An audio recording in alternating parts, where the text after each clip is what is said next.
Don't let this happen to you.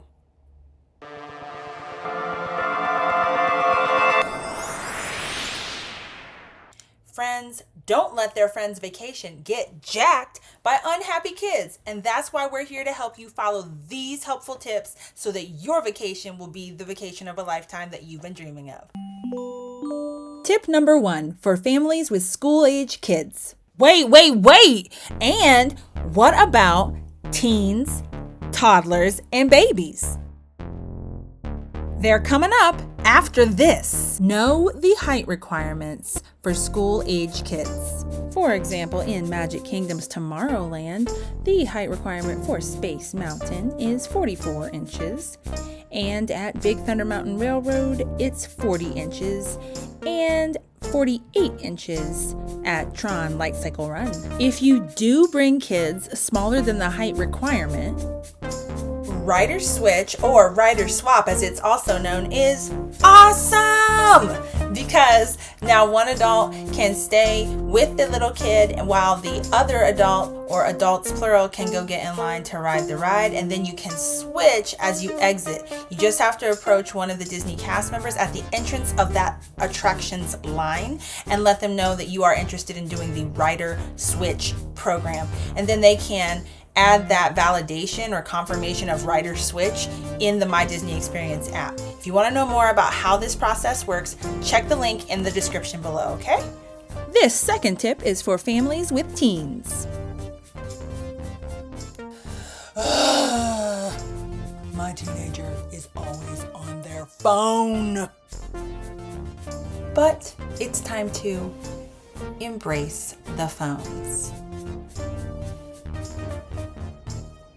And remember, teens rule social media. So embrace their technology friendliness and let them document this trip with Instagram, TikTok, Facebook. Let them make the most of this trip by shooting that TikTok video with the family at the Disney parks, or making sure that you ask them, hey, did you catch a picture of that awesome looking ice cream sundae that we just had? Like the kitchen sink ice cream sundae at Beaches and Cream at Disney's Beach Club Resort? Or did you catch a picture of that one-of-a-kind Star Wars treat that we got at Galaxy's Edge, like the blue or green milk that we just tried at Galaxy's Edge?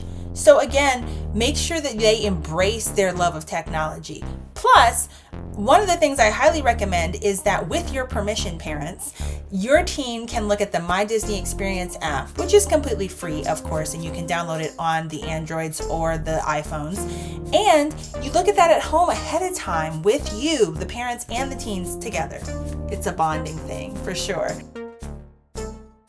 And then you get familiar with Disney Genie Plus, what the differences are between those two features of the app. And then with your permission, again, parents, if you're comfortable letting your teenager use the app on the day that you go to the theme parks, they can download the lightning lanes. They can buy the individual lightning lanes because your payment information is already uploaded into the app. And again, with your permission, they can be included in the planning phases of each day, each step of the way at the Disney parks. And so if one of the rides temporarily has to close due to unexpected events or due to weather, due to a variety of reasons why the rides will often temporarily have to close in the middle of the day, they can look at the Disney park that they're in and just realize that this just happens sometimes. It's not mom and dad's fault. So again, keeping the smiles on your teenager's face is much more likely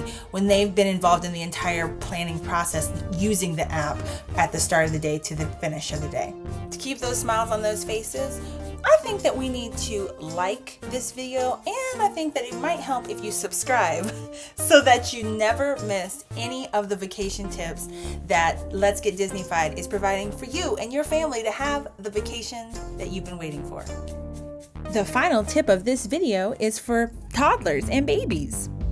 Make sure for any picky eaters that you pack their favorite snacks that are not perishable. You can have that in your backpack for your day at the park. Also, this will save you quite a few dollars if you're not constantly having to come out of pocket for pretzels, popcorn, cookies, candy, etc. throughout the day as a snack.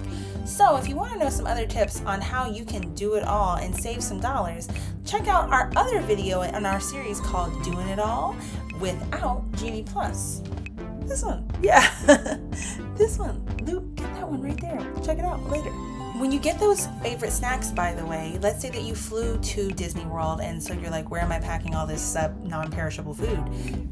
Good point. What you need to do is to go to Amazon or Instacart or Shipt, and they can have that delivered to your hotel, your Airbnb, your Vrbo, wherever you may be staying during the duration of your vacation. I highly recommend that you would pack protective UPF clothing for your kids and you, but especially those little ones, they're going to get overheated maybe more quickly than some other members of your family. So wearing UPF clothing for babies or toddlers, it's available, I'm sure, in many different retail locations, but conveniently you can get it on Amazon as seen here. And another thing about the Florida humidity and severe heat, I highly recommend that you look into an electrolyte powder that can go into water. You can bring a refillable water bottle and fill it up at many of the hydration stations for free at Disney parks, as well as going to any of the quick service restaurants at Disney parks and just getting a cup of ice water for free. And then you can pour that into that reusable water bottle that you brought with you. And that can be for every member of your party. The electrolyte mixes, as seen here, they really go a long way at replenishing that liquid that you lost because you were sweating it out in the Florida heat. Now, for babies, be aware that sometimes electrolyte mixes, such as Pedialyte even, that are made for older children are not necessarily formulated for the needs of babies. So please be sure to check with your doctor. Safety first. And finally, it's nap time, y'all. And I'm telling you, if your kiddo is used to taking a nap, well, this is not the time at Disney World to abandon their nap time schedule. This is the time to make sure that they stay on some sort of regularity with their sleeping habits so that they can stay there from day 1 to day 5 or more at Disney World in the Florida sunshine and heat, mind you, and not get too tired out, so that you have a smiley, happy kiddo that is what you came with instead of Mr. or Mrs. Grumpy Pants. So may we recommend that you stay on Disney property, because that does make it the most convenient to use the free complimentary Disney transportation, whether that's the buses, the Skyliners, or the boat, watercraft, friendship boat transportation, or the monorail itself, all of which is completely complimentary on Disney property, such as staying at the 3 hotels on the monorail route next to the Magic Kingdom are obviously the closest choices, but they're also the most expensive, so watch out for that one. But in the meantime, you might also want to consider one of the best hotels on property for families. And if you want to know what that hotel is, because it's the best value in terms of pricing, but also it's conveniently located. If you want to know what hotel I'm talking about, and you know you do, I would watch the video that you'll see listed at the end. On the end of this video, I've got a listing for that video that tells you about the #1 best hotel ever for families. You want to watch it?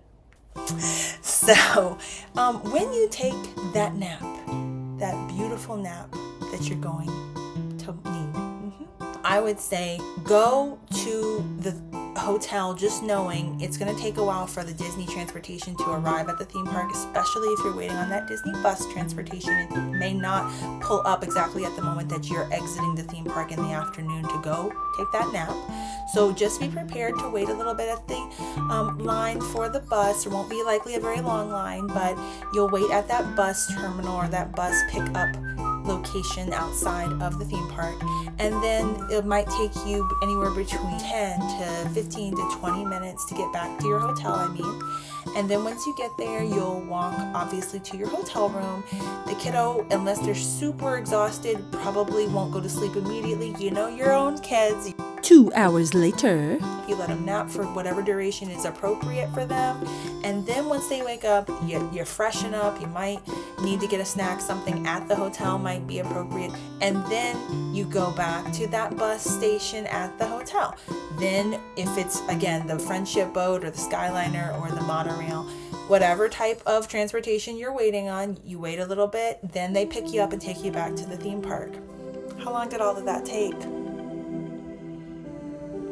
It could take between 2 to 3 hours round trip for you to get back to the theme park. So you might think, I just lost a ton of time. Like, why did I do that? Okay, because if you would have pushed to stay and keep doing things, maybe your kiddo would have had fun to a point, but then eventually either they're going to be falling asleep during something that you wanted them to stay awake for, that could happen, or worst case scenario, you get Mr. or Mrs. Grumpy Pants. And then things that should have been fun become stressful, become tense. Avoid the drama. Take a nap. Yeah. You can breathe easy. Now that you've watched this video, you are ready to take you and your kids for a wonderful time at Walt Disney World. But what about the place where you're going to spend the night at Disney World? Well, you're going to need the best family hotels ever. And that's one you can watch our next video. And it's linked right here. That one. Yeah. So let's do it.